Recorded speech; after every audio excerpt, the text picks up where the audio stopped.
Hi everyone, I'm Tom, and today I wanted to go over the open string names on the ukulele. Now, this is obviously a great lesson for anyone starting off, and if you've had a lesson with me already, we probably did this in our first lesson. But this is also a great lesson for anyone who's maybe had a teacher in the past that taught them the strings by numbers. Now, I'm really not a big fan of this. Eventually, you're going to want to know the names of the strings anyway, so why not just save yourself an extra step and just learn them off the bat the way they're called. Now, another thing you might have seen in the past to memorize these is some kind of mnemonic device. In other parts of music, we see things like "Every good boy deserves fudge" or "face" to help us remember the lines and spaces of the staff. Now, I'm really not a big fan of this either. I just find that it slows us down way too much. These are great for acing a test if you have something like the next day and you just have to get it out. But for actual playing, you want something that is super fast, very recognizable, the same way you might know your colors. Every single time you need to know, for example, what the color of an apple is. You don't go green, blue, yellow, orange, red.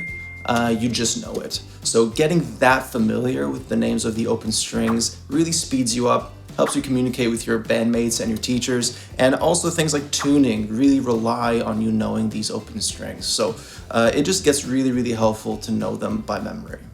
So now that we know why it's important to know the names of the strings, let's actually get into it.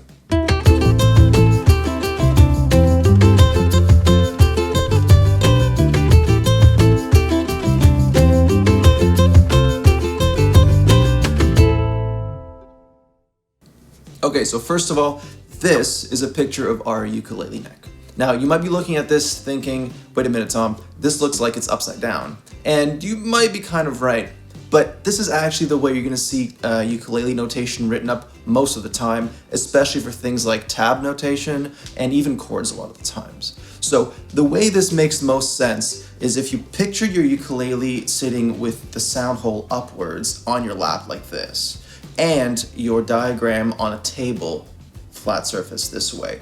If you do that, you'll see they now correspond. So the top line of the diagram is actually the string that is farthest away from you when you hold your ukulele. So just make sure that you remember that and you'll be good. Now, my favorite place to start is with the highest string, and that's the one that's farthest away from you when you're holding your ukulele. So it's gonna be way up here. This is called an A.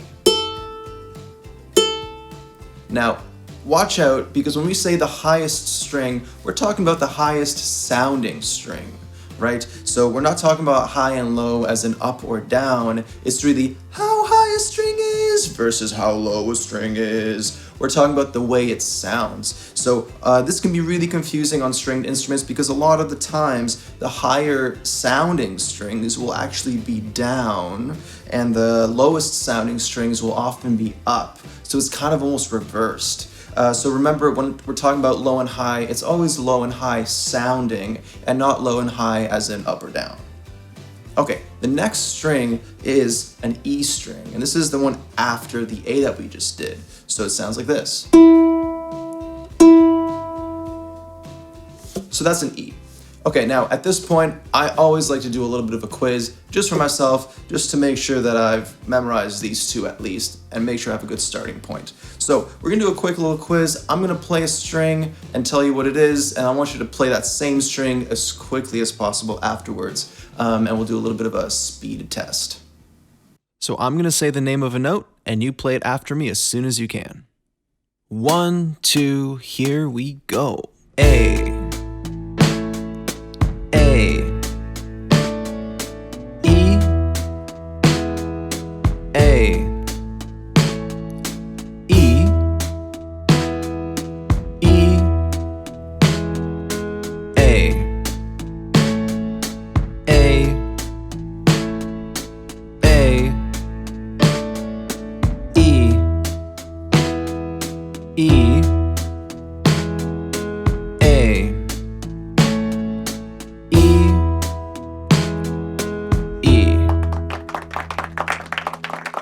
Next, we have the C string. The C string is the lowest string on the ukulele, and it sounds like this. It's the third string from where we started. Let's add this one to our quiz and do this quiz one more time, now with 3 different strings. Now we're gonna do the same thing, but adding C as well. 1, 2, here we go. E, A, C, E, E, A, C, E, C, A, E,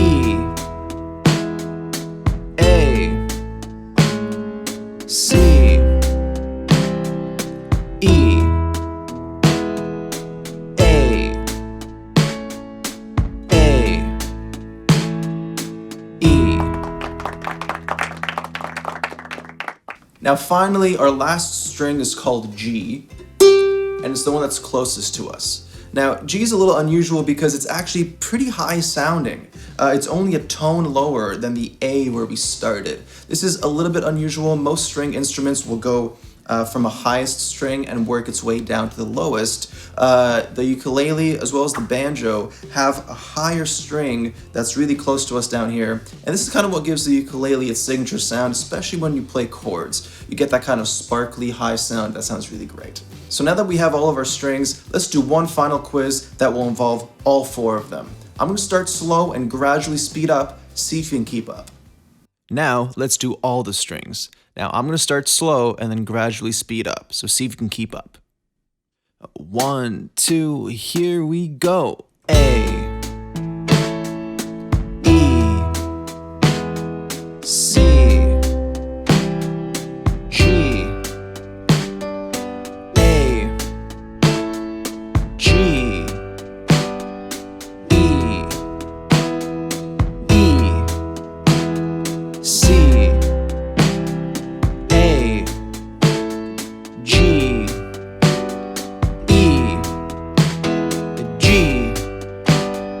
A, C, E, G, A, E, C, G, G, A, E, G. Great job. Now, if you don't mind bugging a parent or a sibling, get them to quiz you. Also, if you find that 4 strings is a little too much to memorize from the start, go back to just doing 2 or maybe 3, and you can gradually work your way up to all 4. And that way, you'll make sure that you have them all figured out and you won't forget them. And that's it. Hope you had fun and learned something useful, and we'll see you next time.